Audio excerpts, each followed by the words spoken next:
Brenda's sitting by the window pane, lost her husband, lost her name. Government's hands, they took her kin, but they'll never take her spirit's grin. CPS came knocking at her door, took her babies, left her sore. But Brenda's heart, it ain't for sale. She'll fight back, she will prevail. Oh, Brenda, keep on rising high through the tears under troubled sky. Life ain't easy, the road's so rough, but love is stronger, love's enough.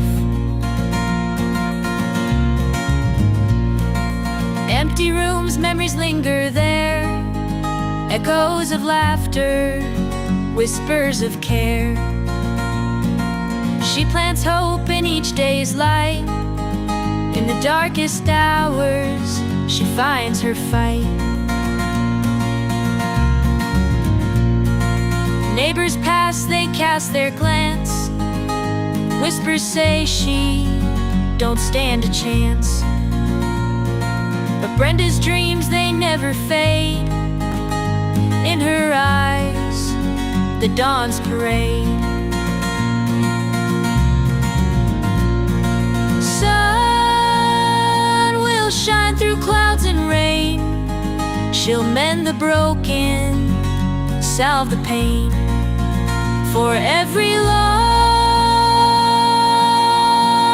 there's a new gain.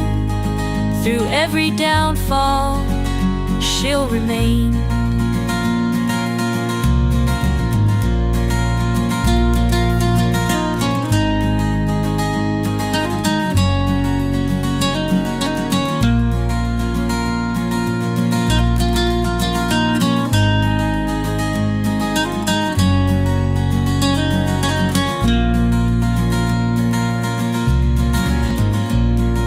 Sun will shine through clouds and rain.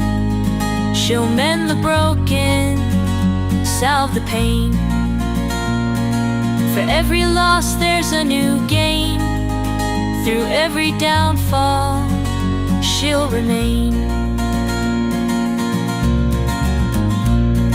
Sun will shine through clouds and rain. She'll mend the broken, salve the pain.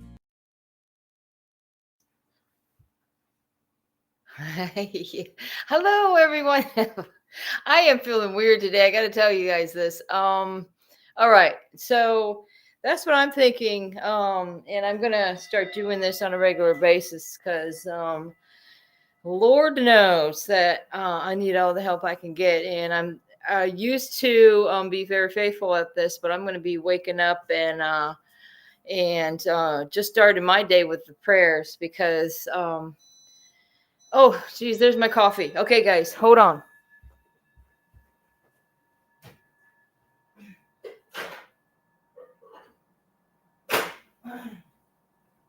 Okay, so that's what I just want to say is this: if it wasn't for God, I would say, and my wonderful son Hawk, I wouldn't be here with y'all today and being able to take it down, take it slow, and not be such a wing everywhere. So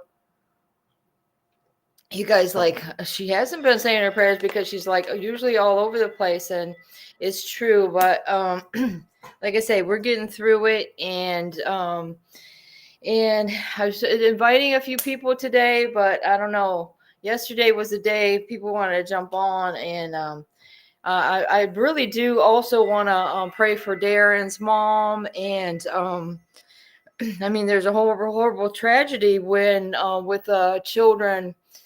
I'd say, that's what I'm looking at is this crash that happened with the airplane and the Black Hawk hitting each other.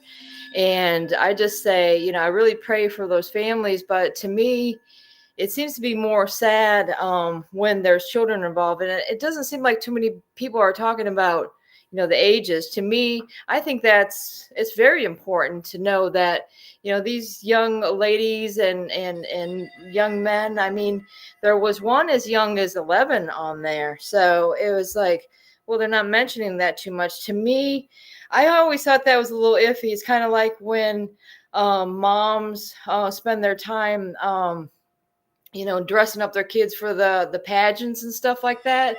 I always consider that some type of abuse where they're just pressuring the children, and then they feel the need to like perform just wonderfully, or it all is a big fail. So I really feel for what's going on there. But like I say, I mean, um, with every disaster that comes our way, and be it within your own lives or with the nation. I mean, God is handling this, so we just have to have faith that there's a reason behind everything that's going on. And coffee time.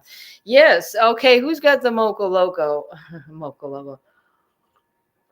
Strangest thing, because I like my coffee. I like to go to McDonald's and get that frappe or whatever you call it.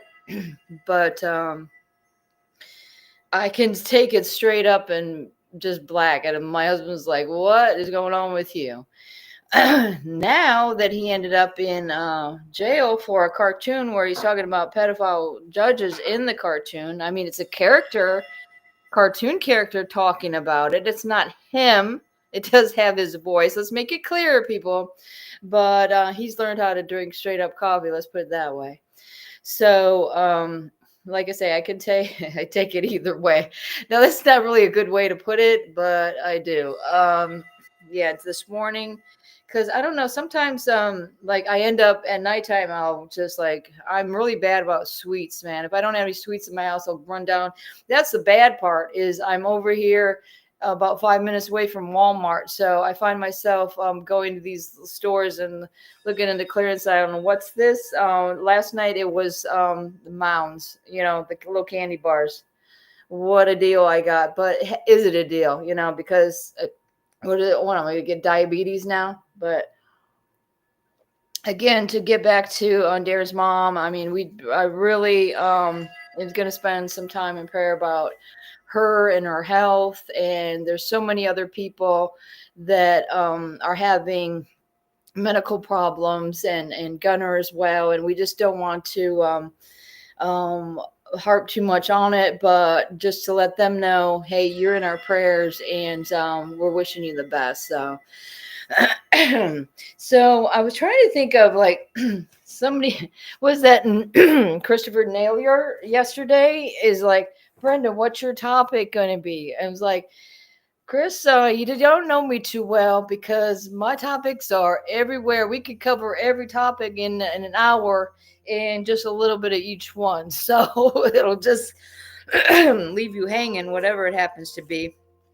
But we touched base a little bit on Devereaux, and what was going on in that. And me and Danielle are going to talk about this later, because we're finding like the studies I found about Devereaux, like because I'm looking up, they were always like where I was in, so it's pretty much was the Gainesville, Florida area. At least that's where we were subject to go to these meetings and services, and they wanted to call it Partnership for Strong Families. Now, so what's the initials for that?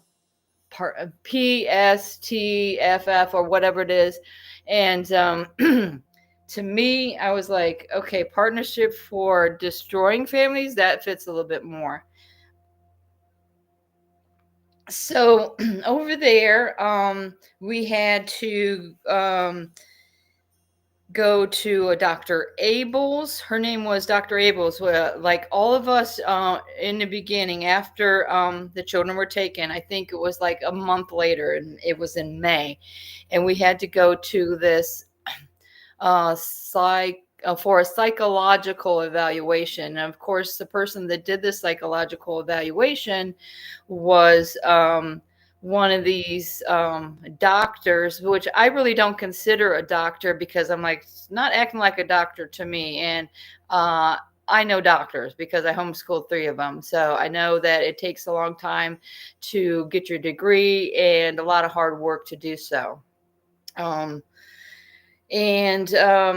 that was Dr. Abel's. And then this same place, and again, I didn't pull out the name of that again. I don't know why, because I'm thinking, was it Devereaux, and it was just a different part of, no, it was Meridian, but maybe a different part of Meridian. I'll bring it out. But Meridian was another place that we were subject to go to, but I found that was more for the substance abuse part of our case plan, which my husband really didn't have any problem with substance abuse, and either did I. I just like I smoked a little bit of marijuana for my migraine headaches. Period. I'm sorry, they want to put it in the category of drugs. You know, oh, they get drugs in their house. They're drugs. No, there's not. I'm sorry. And what are you doing in my house anyway? Because me and my husband were arrested on April 4th of 2016. My husband, it would just seem like it was just, it's literally 5 minutes was away from our home in Old Town, Florida. And I was going to meet this character that I knew in Cross City that that I would get my smoke from. Okay. And I didn't have a prescription at that time. So I would admit the guilt to that. But how are you going to then what happened is the guy, the so-called agent that I thought was my friend, obviously not. He's more worried about his freedom than mine. I mean, this is a guy that, yes, he was involved with a lot of bad drugs, like giving underage girls meth, and also had come to find out he had full-blown AIDS and was having unprotected sex with all these young ladies. He was a black guy that was getting all these relationships with these young girls, and very strange. And the other strange part about our story is so strange. Is somebody taking notes because I need to just talk into my talk and text and or email, whatever, and make a book already. So, but being all over the place as I am, I don't get to do that. But the thing is that what happened was he's like, I'm talking to him over the phone, and we're supposed to meet by the grocery store. And he's like, well, just stay in your car. I'll be in there, and we'll talk in there, whatever. So nothing was said over the phone about anything else, but hey, I'll meet you there and I'll be there, whatever. So my husband, he was getting ready to go shopping, and he was waiting out in front of the grocery store because we generally were going to get like groceries for the kids, water, milk, and God forbid we did get those things. But in any case, they tried to throw my husband into it. They put more in the bag to make it a felony. And this DE agent, Mr. Brannon, that still works at the Dixie County Sheriff Department, he admitted to putting more in the bag. So he admitted to packing the bag. Well, why are you putting so much in there? That's not the usual amount that I would get. And so since it was like over 20 grams, that made it a felony. And boom, and so what happened was, it was strange. So, and that's what, I don't know, you guys could get your opinion in on this, but it was like, if you're going to arrest both of us, then how is it you're being arrested for a felony amount of marijuana and you're being arrested for a felony amount? It would be either one or the other, or they would split that, in my opinion. And I've talked to several people about it that's felt the same way. But in any case, it was, they wanted, since my husband was running for sheriff, they wanted to frame him, in which they did. And they sent us, handcuffed us, took us down to the local jail. And my husband felt that it'd be the right thing to let them know that my 10 and 12-year-old was at home, because they expected that we were going to be back. And I myself, I'm like, no, I have nothing to say at all, without my lawyer. And this is what something that my husband taught me and my children: to never answer the cops' questions without your attorney, never sign anything. And there he is telling us, but he's doing it himself. So in any case, like Darren was saying the other day, sometimes, when you're a couple and your parents that are going together, going through this together, that you're sometimes you're going to bring these things up, like, if you didn't do this, if you didn't do that, hey, that wouldn't have happened if you didn't do this. But that's something I held back for quite some time. And then one time I'm like, okay, he started it, and I'm like, hey, why did you do this? But because in my opinion, I don't know if they knew that, like, my kids were there alone, because there had been a time just months before that the son of the sheriff happened to be in our house, like, through this weatherization program. And my middle son, the same son that has been our support system throughout all this crap, he happened to be in there studying for a test that he had. This was like when he was still in pre-med or something like that, but he was studying for a test. So they knew that he was, like, there at the house for all these months. But really he was just there studying for a test and then moving on. But so I always wonder about that. Would it have been a different situation? It definitely would have been a different situation if I never smoked weed, And I'm thinking back to all these occasions that, yeah, weed has got me where I am today. It just seems that way. But now, and even right after that election in 2016, I mean, it was, now, it was, what do you call it, passed for medicinal use. And it seems like everywhere down the line, because we've moved around quite a bit, and we flipped some houses. We followed our older kids around while they're going through medical school and stuff like that. But you just got to think about it. It's just like, if I guess you can't ponder on these things, but it's like some mornings you're gonna wake up and you're gonna think, oh, if only. But as I say, my sister-in-law will get on me about it. She's a Brenda, move on. She's not nice about it, but I like it, because we understand each other. And she, since I met Chris when I was 14 and he was 15, she's my age. And she understands, like, all this crap, and she understands what it is to be abused by let's just put it out there, by trafficking. Like, she got involved with the wrong people at a young age. Me and my husband are sitting back saying, what happened to, we don't even just say her name. We don't need to, but like, why isn't she around? Whatever. And come to find out, like, it wasn't, she got into a lot of bad drugs and abuse. So she,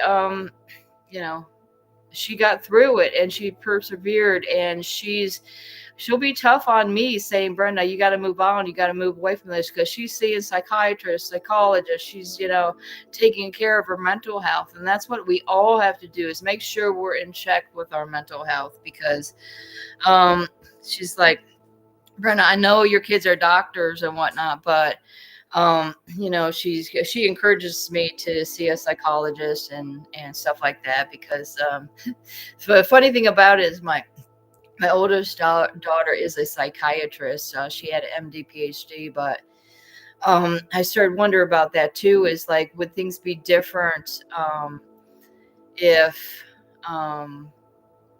this didn't happen with the kids, because then it's almost like how you're talking about your family ties are like severed when something like this happens. And especially when the cops and CPS are knocking on your door, asking you questions about your family, like us, because essentially, um, when I saw my daughter in an abusive situation in 2019, I was like, she's like, Mom, she's autistic. She's like, Mom, I've been waiting for you. I knew you were coming. Like, I got my bags back. I'm ready to go. So I'm like, okay.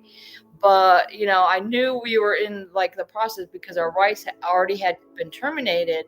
But my middle son, he was approved and certified and did the home study and got the children like all new beds. And it was just he rented an apartment with 3 bedrooms. It was just like, I just literally cried when I seen what this man was doing for his brother and sister. And that was in Louisiana, where he was approved.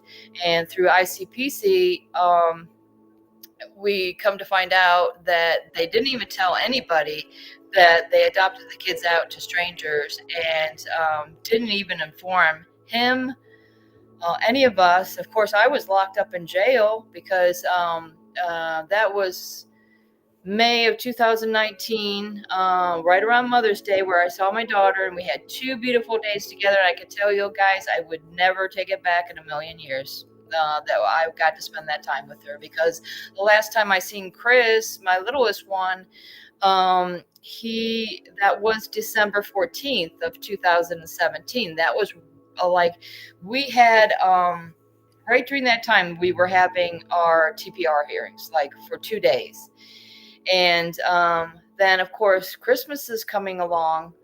But during the TPR hearing, they're like, okay, well, everybody get their petition in. Our court-appointed officers and the DCF, they're going to get their petitions in to say why or why not terminate these rights. So we had to go all through Christmas. Everything had to be in. First, the judge says January 1st. We're like, that's a holiday. So it was like January 2nd. We had to go through all that time. No communication whatsoever from the kids. Now, that wasn't one of the stipulations by the court. So that's still confusing me till this day, is why did they want to isolate the children away from us when the decision wasn't even made that our rights were going to be terminated or not? But that's a whole situation. Now let me. Oh yes, and we didn't even pray for Carrie's family, and I do. I think of these guys so often. That these moms and dads that have just been through so much in their life that it just gets to the point that I don't know what it is. It's just like people are having heart problems. I can understand, because like sometimes my heart is like, I think it's going to beat out of my chest, and you just can't imagine.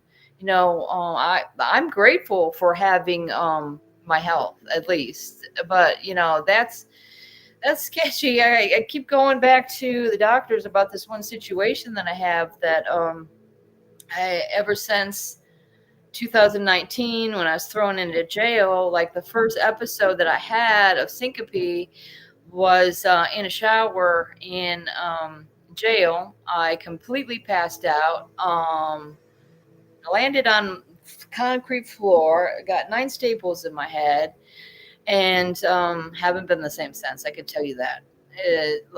Because guys, I was like, I appealed my case. I was doing what you guys do, looking up case law and all this stuff. But it seems like you get to the point where I don't know if it's just something. Maybe it's something they implanted in my head. No, I mean, there are theories, but let's not get started on that, because I mean, you can get to. There's another place that I get emails from them as well. They're called it's called Targeted Justice, where they talk about people that have been targeted by government entities or what have you, and they take it a step further as far as it's kind of some out there theories of what is it, the radio waves or something that are affecting what people are doing. I don't know anything about that, but and as far as my opinion, is God's in control, and I believe in God, and I'm hoping that that's real. But I can tell you for a fact that our family was targeted, and I have the proof of it. Let me see. I was wondering if I could bring out something to show you guys today. Well, this what I have here, this is probably the only neat thing I got together since all this has been going on. But I got, look at this, arrest report when I tried to. My husband's already arrested for a cartoon. I try to travel to Florida to meet my friend Pam, and then all of a sudden I'm being arrested because somebody said I had a gun, which I did not. Like, okay. But this is, sometimes I'm wondering, when are the lawyers going to bring this up? Because obviously, our lawyers for Chris and all realize that we've been targeted. We've been, they have conspired against us and our family. So again, and to get back to my older two, if you have this going on with your mom and dad and your younger siblings, I mean, I think they feel maybe they got their life going on pretty good, and they don't want, they don't want that in their life. So that's their choice, and I can't really blame them if that is the reason. If it's another reason, God knows, I don't know why. But to not have contact with your brother that is like 5 years difference in age, that to me doesn't make sense. Okay, but then again, he's the only one that's been supporting us. And I noticed that a lot of times during the case, like my son wanted to, he wanted to testify on our behalf during the TPR trial. He was there to do so, but the court-appointed officer, I think it was for, yeah, Chris's her name, because he went through like 4 or 5 different attorneys on that. I noticed that Vinny also has been through several attorneys on, I don't know if that was a criminal case, but Chris went through several on his, on the dependency case. And she warned my son that if he was to get up and testify, that this Department of Children and Families, they'll do everything they can to ruin your life. And when my son was on the phone with them for a while, he was out in the back, and come out and told us pretty much what she was saying. My husband doesn't want to ruin my son's life, and he's like, well, maybe you shouldn't then. We I tell you, we really didn't think that this would end up the way it ended up, for sure. And it seemed like that's what everybody was saying, like even the bailiffs that were there during the TPR trial could not believe that we got our rights terminated. They were like, it's in disbelief, because these Department of Children and Families, CPS, whatever you want to call them, they brought no proof to any of the allegations that they ever had throughout the entire case.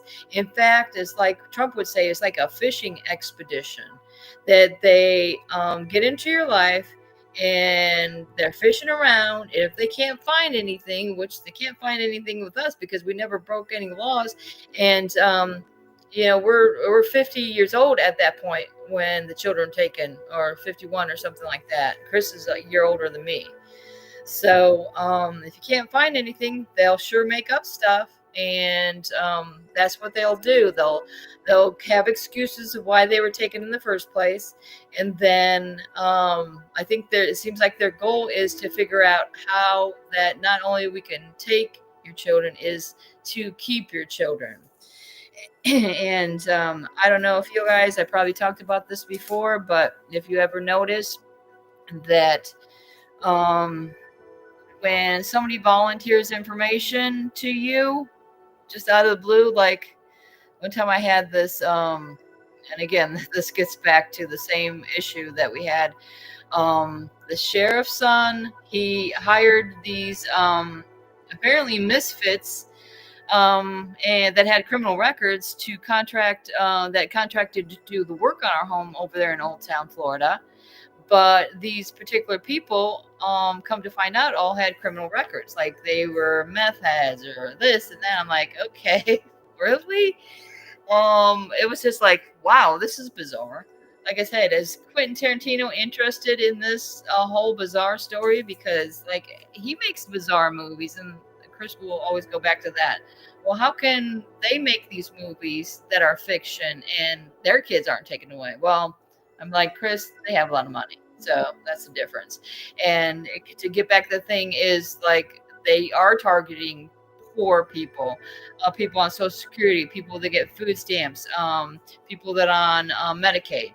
Okay, yeah, we are targeted. It's true. And you know what I've been starting to notice, y'all? I'm sorry. It seems like people that smoke weed are targeted as well, even if you're have a prescription and everything like that. There's some people that just don't like us hippies, I guess. I don't know. But even though all these studies that are showing that it's helped so many people across the country, I mean, from autism, from dementia to epilepsy, cancer patients. I mean, the list goes on and on. Now it's post-traumatic stress disorder. That's the reason I have it. And why do I have so much anxiety and stress? Is because my children were ripped away from me. Hello, how does they think anybody could, like, I have a couple people that I've confided in this that I haven't known for very long, and they're like, I just don't know how you do it. They're saying to me. And I'm like, I don't know either. It's like, is you all ever feel like you're in a bizarro world? Like this is like all of a sudden somebody's gonna come out and say, okay, you're punked, but I was like, what a bad joke. I mean, this is bad. And this is why we're like encouraging everybody to like get together and think about like how you can shorten your story, okay? And how you want to present it um when we do this live stream for Trump, and then we could send it off to him. I mean, me, I usually like I said, I usually have all this stuff in my head and I just go yada yada yada. But I think what I'm gonna have to do is I'm gonna have to make my own tape. I'm gonna limit it to whatever the time limit is and see what I can squeeze in there and what I think is the most important to pick it. Yeah, for sure. Oh, and yeah, and Danielle, I'm thanking Danielle for like always like being there to save the day when when others. Okay, Danielle says I don't know how I do it every day. I wake up from this nightmare with CPS. It's true. It's like, wouldn't you rather be just sleeping through it? Because like sleeping is like the best. Like I'm like, okay, I'm just hoping I can have some good dreams because the reality is just messing with me every step of the way.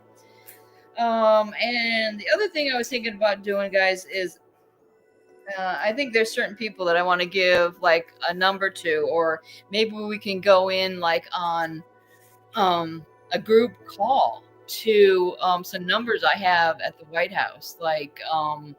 And I mean, these are exclusive numbers. It's not that comment line, or you're going to get some operator that doesn't know anything. These are numbers right to.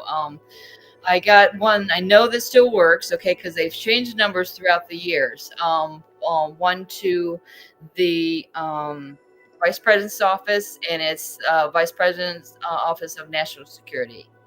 So instead of me going in there and doing it alone, because you know how I am, like, okay, this woman's a nut, maybe I can get some backup on this saying, hey, well, what has made us nuts, because, we're parents, we're good parents, and we're at the point where it's like the tipping point. We can't take it anymore. And if something doesn't change, we don't want things to go bad. We want things to be better. And that's why a lot of people have put their faith in Trump, because it seems like his promises, are coming through. And somebody sent me something. I don't mean. I'm sorry that I jumped from subject to subject, but um, so my husband is like been arrested for this cartoon, okay, where he said in the cartoon it's like this avatar. It's going around taking care of the pedophile judges and attorneys, and he's going to make it right. Hey, Jonathan, how you doing? Um, but did y'all see this? Somebody sent me this article. In fact, it's Charles Lincoln. I don't know why he doesn't want to come on my morning show, because he says he's doesn't wake up this early. Bull crap, Charles. But in any case, I should have sent him the link. He sends me this thing is talking about the Democrats, how they are calling for the hanging of Donald Trump. So, like, how is that okay for these people to do that, but my husband can't make a cartoon about pedophile judges? Sorry. And Trump also says that I don't know how he put it, if it was either hanging, something about where he said all the pedophiles will be either executed or hung or something like that. And isn't that what they did throughout history? Is the people that are actual criminals, and especially if you're hurting children. I mean, I'm sorry, they don't like my language. I don't like your actions. That's what it gets down to again, guys, is child protective services, the law enforcement that helps them with that. I mean, I don't really want to call them law enforcement because they're in costume. Okay, they're wearing the clothes of an officer, but they're not doing an officer's duty. Okay, I'm sorry, because we know there are, again, there's some bad apples in every profession. I mean, doctors, teachers, everything. We're not picking on law enforcement, but when you are not following your what do you call it, sworn duty to protect and serve, sorry, we're going to call you out on it. And um, if you want to group your stuff together with the people that are doing these bad things, I mean, if you know they're doing it and you don't do anything, then you're part of that problem. And that's the points my husband wanted to make out, because throughout all these years, I mean, he'd do videos. That's what his videos entailed. He'd just like show some clips of people being brutalized by law enforcement and then talk about it. Is there something wrong with that? I mean, he's just putting it out there. It's not any clips that he put together. How he started was he'd play current events, and he was definitely focusing on police brutality, because he was law enforcement specialist. We were brutalized on the side of the road by law enforcement, and this only anchored him to do more videos and stuff about that particular subject. So again, and it gets down to who is targeted and why are they targeted. Again, it's for the speech. It's for what's coming out of our mouth. And I'm sorry, you're not going to shut me up as much as you try. Yada, yada, yada. I know they want so bad to lock myself up. And the thing is when they lock you up in a jail with other people that have been abused by the system, all we can do is back and forth is talk about, oh yeah, did you know this and did you know that? So I'm like, I spent 34 days in jail for a crime that I didn't commit, and I got out of there with a lot of information about these pedophiles. They're trafficking children right there in Dixie County, Florida. Sorry, I know it's happening all over the country, but this I got very what do you say, viable information in regards to what went down there. And I tell everybody, if you want to look up that Billy Battle in Old Town, Florida, is like whatever happened to him. He's somebody that saw children. I'm going to put it out there. They said that he saw children chained up in a gutted out school bus in a junkyard, And when he went to report it to law enforcement, which there was a lot of witnesses that know they need to report this. Why is that beeping like that, guys? But in any case, now, after all said and done, this guy has disappeared off the face of the earth. So there you have it. Um, and like I said, I know what's going on. My friend Pam came on yesterday, and she was talking about, we have to be careful about what we say, because look what happened to Nancy Schaefer. I mean, she was she put her neck on the line by talking and trying to help parents, not only in Georgia, but all across this country, saying, hey, look at this. What's this? Can we just straight out, put her words out there, and it just falls into place throughout the years of what's been happened to our families. Give me liberty. That's right. Give me liberty or give me death. That reminds me of the Ron Paul. I'm sorry to say that, Rand Paul, I'm sorry you talk the talk, but I haven't seen you walking the walk. But Ron Paul he has, what was it? I had the number for that thing too. Something about something for liberty. And I think that's what we got to bring back is freedom, liberty. These are words that we want to use to attract attention to our shows and to our Valentine's extravaganza. And we just gotta just keep hitting it up, guys, because I know there's some days you're gonna wake up and you don't feel like doing nothing. Okay, you don't feel like it, and we're doing it. Let me see. What do I have here?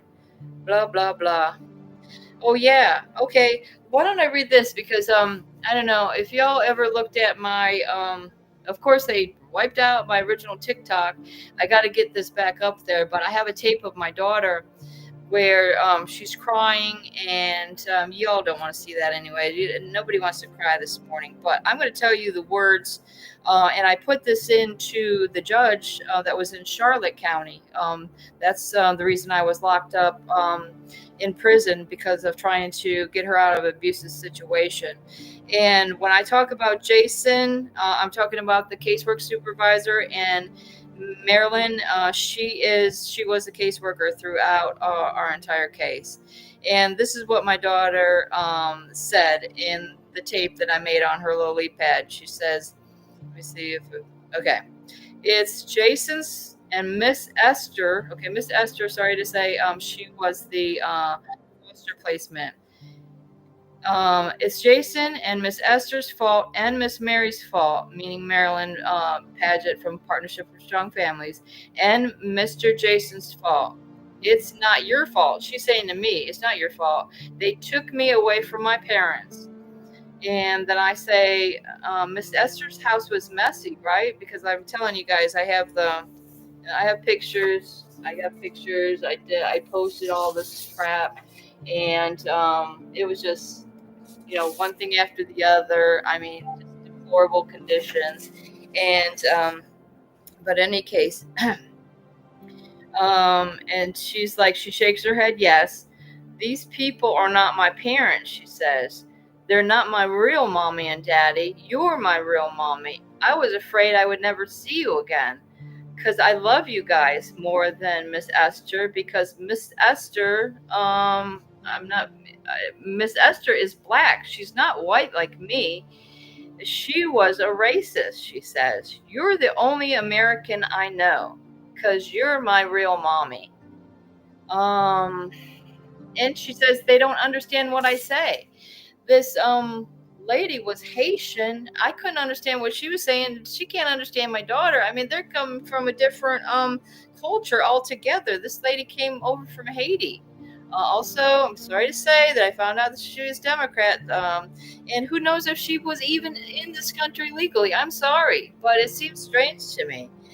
Okay, in any case, she says, I never want to be a part again. Miss Mary and Mr. Jason is never going to let me go to foster care again. And I say, I'm so sorry. And she says, it's all Jason's fault. And it's all Miss Mary's fault. I had to go to foster care. It's all Jason's fault, repeated. And then I go on to question her about like, does she remember the last time she's seen her little brother Chris, because her little brother Chris was in Lake City and she's like 7 hours away in Charlotte County, and they're claiming that they're seeing each other every other week.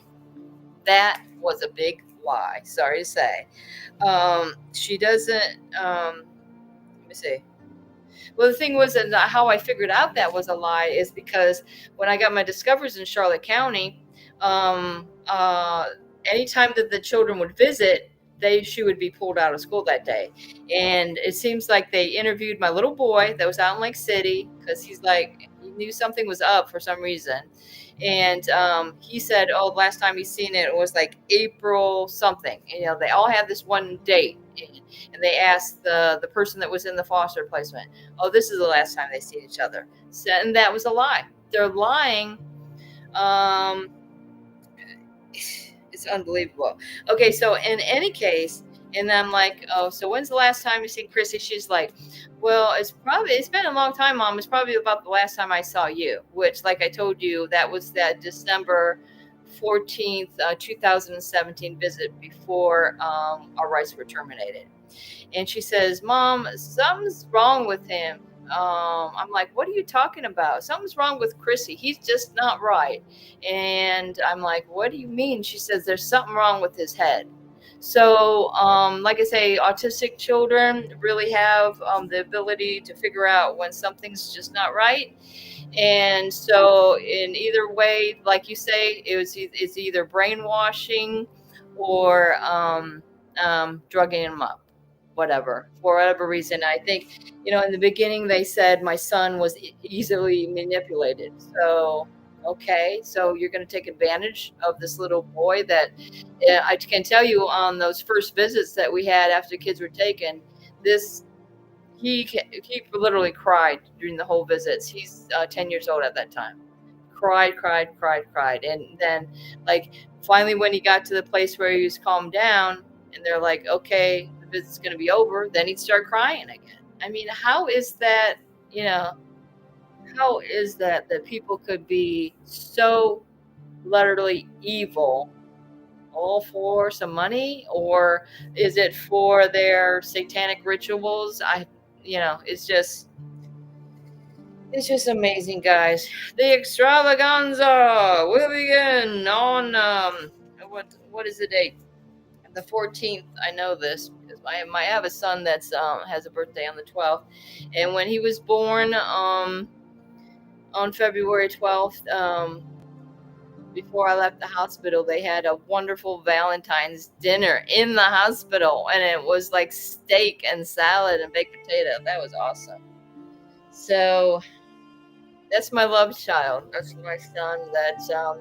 In fact, he's working at the hospital today. I'm going to take him up some food after a while. He's giving me a heads up on a possible job up there in the cafeteria, because this is how we got to live, guys. We got to live with the bills having to be paid to these attorneys that we just hope and pray that they're doing their job. And then the money's running out. I mean, I've got to put my hat in the ring, but that nobody wants to hire me because now I'm a felon for trying to rescue my daughter and for this marijuana charge. So I'm putting it out there. I'm just letting them know. I told the people over here at the college I was trying to go into that cafeteria and see if I can get a job over there, because it's literally in with walking distance. And I just laid it out there. I'm like, they feel very sympathetic to my story. But again, it's not up to them. It's up to the people, the supervisors above them, whether I got that job or not. I haven't heard back from them. I haven't heard back from the clothing store, which, again, I laid it all out there for that lady, and she was very sympathetic. And I thought for sure I had that job in the bag, but it's been a week and I haven't heard back. So there you have it. Anyways, what's going on, guys? We're getting close to the hour. What's going on with you guys? Hey, I tell you guys, we'll make it. We'll make it through. We're trying. And again, it's always a good idea to group up with different people that are so familiar with these case laws and the crimes and what category we're putting them in, because when we put something in writing, we got to make it look like we got some type of sense to our predicament. And if we got the laws and the statutes that are broken, that's only going to come in there like we know what we're talking about, even if I don't, guys. I'm taking this for word that I know that you guys have done a lot of studies on this, and like I said, I had previously, but I'm not so good at it anymore. And I'm 59 now, and I had Sage and Chris when I was pushing 35. So I mean, as my sister has a grandson the same age as my youngest son. So anyways, everything's going great with her, I suppose. But that's why. Did y'all ever get like jealous of people that actually have everything and nothing was taken from them? It's just like, oh, you kind of feel like jealous, I guess, or you gotta let that go. You gotta let that go. I know, because that's good for them, and I'm glad that they didn't have to go for this crap like we did. But and that's I know Darren's goal on this show is try to inform people about what this is and what you're in for if CPS comes knocking on your door. And we don't want it to see this happen to anyone else at all, at all. I mean, it's got to stop. And what has to happen, I believe too, is they're coming, the hostages in Israel, which I'm very sympathetic to that whole situation. I mean, to me, Israel is, everything. My husband did a lot of work on advisories back when, what is it? Barack. His name was Barack too, but it wasn't Barack Obama was president down there, and so as far as the Jews go, I mean, they had these people, holding them hostage for how many years, and I noticed I listened to this one guy, it's Yair Pinto. I mean, he's really got some good reporting on what's going on in Israel. I love this guy. He's wonderful. I'm going to send somebody a link, but you got to see this. He really does some good reporting out there. But he's saying, these hostages were let go. But what happens now is, like, we have to, these people that did this were the Hamas that was holding these people hostages. They have to be punished. Okay, they have to deal with the consequences of what they did and their crimes that they committed. And I've been putting it out there for a while. I mean, my kids are hostages. Okay, your kids are hostages. I get my son for the weekend. I was reunified 50-50 timeshare custody in Florida called timeshare to 100 to 0 timeshare. Now, and every other weekend, Dad, at least I get to see him. Right, and at least you know where your children are. For a lot of us parents, we're like, okay, well, we have no idea where they are, and it's scary. It's scary, it is so scary. And I believe that my daughter, especially Sage, that's autistic, she has this like sense, and it's like, to me, when these episodes happen to me and I pass out just like out of the blue, I just like completely lose consciousness. To me, it's telling me like my kids are hurting. That's what it's telling me, and that's because I have done all the medical tests you could imagine. They find nothing wrong with me. The only thing wrong is, maybe the anxiety that I'm going through and all this. And I think it does have something to do. When your children are hurting, you can feel that. Yep, Mark 9:42. Hey, there you go. See, somebody's putting it out there. Thank you very much. Because here we got it. This is a beautiful Bible. I had another one. I had Bibles gifted me throughout the years, and I'm sorry, guys, if you read anything different, but I think King James Version is where I always go. And what are they talking about? I wrote down some verses, and when I go, I am not big fan of church. I can tell you that. I believe to stick with people that know a lot about the Bible and take down the verses. If anybody's talking about this or that, follow them up on that. Look it up for yourself and determine for yourself the meaning of that particular verse or whatever lesson that they're trying to put out there. I went to this church the other day because we've lived here almost a couple of years now, and I'm like, well, maybe I'll check out this one church down the road. There's so many churches in Louisiana. There's a lot of Catholic. I mean, I grew up with, my mom was Catholic and that, but the only reason I stopped that was after me and Chris got married, because when they say don't put idols before you or whatever, some of their prayers is to Mary, and I don't believe in that. And as probably what Trump would say, I like to take my prayers to the top. I always pray directly to God. I know there was a Jesus. I know that, all that, but when I pray, I'm focusing it to God. But there are verses that say the only way to heaven is through my son, right? Through he's talking about his son, but the only way through heaven is through his son, Jesus Christ. But all right, that's something I'm working on, guys.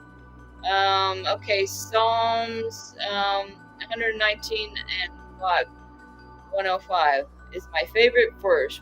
Your word is a lamp unto my feet and a light unto my path. Amen, Danielle.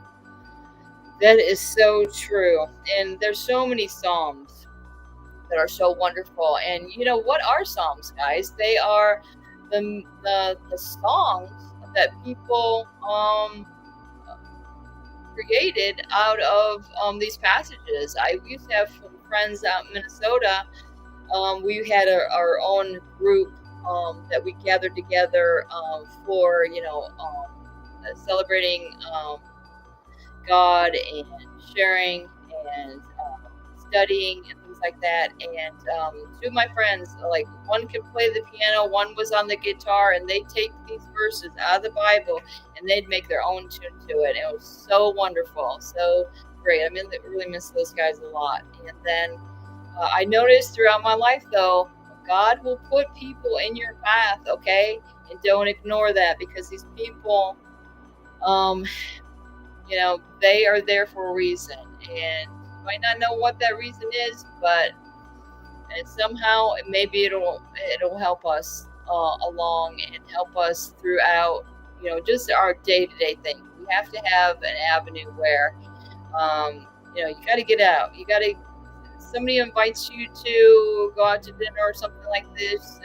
Your neighbor lady, which my neighbor has been great. She knows all about what her family's been going through. Like I said, I haven't even known her less than 2 years, and she's awesome. I love her, and she's promised to keep our information to herself, and there's a lot of other people that understand, because especially with the way the jails and the prisons and people are being treated across the country. I mean, most everybody you run into is going to have a horrible story that they've been mistreated by law enforcement or the child protective services, especially anybody. Like they were talking about statistics the other day of people that are in prison, how they've somehow been involved with CPS.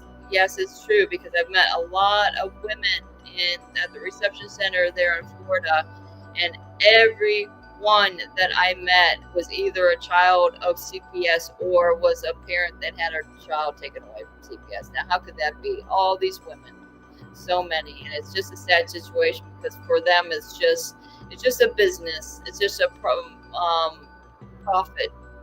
They do it all for profit. They're putting our children into these institutions, which is another thing we'll get on with Danielle about later. Danielle, I gotta do a couple things, but maybe in about a couple hours, I'll have some time and we'll talk definitely. I gotta take my son down some stuff down there, whatever, to the hospital. All right, guys. I guess it's about time we should be wrapping it up. Especially this music, Darren, is just too much. Again, it's like, what are you trying to do? Sorry, guys. Thank you. Oh no, he's going on, but get down to it, and we're getting closer every day to. And look at what is it? 2 weeks from today, we're going to do our show. And hey, has anybody figured out what time we're doing this? We got to figure out the time. And I mean, we can do the morning show on the Friday the 14th, and we could figure out if we could draw some attention to the show and do it later in the evening or whenever you guys are doing us. I guess everybody's going to be informed. All right, guys. Hey, Naylor. Okay, thank you guys so much for being a part of this, because you guys have been really loyal to my show and to the other shows as well. I keep seeing the same people popping up in the chat, and I really appreciate y'all. I appreciate everybody. I appreciate Darren and Vinny for keeping the show going and not giving up the faith, because we got to keep in check with our mind and our bodies, guys. Get out there, take a walk, get up off your ass, get off the fucking couch, do some exercises today, because this is how we're going to keep in shape for the fight. We got to keep fit for the fight that's ahead of us. Okay, we want to be ready in every way, shape, or form. We're going to be ready. And we want our children back, and we want them to let them know we fought and did everything we could to get them back to where they're trying to be. All right, y'all. I'm going to be signing out. Prayer. I believe in it. Do it. Love it. Get into your life. God is not pleased or forsake us. Okay? All right, yeah. I'm signing out. Thank you very much for being a part. Love y'all. All right.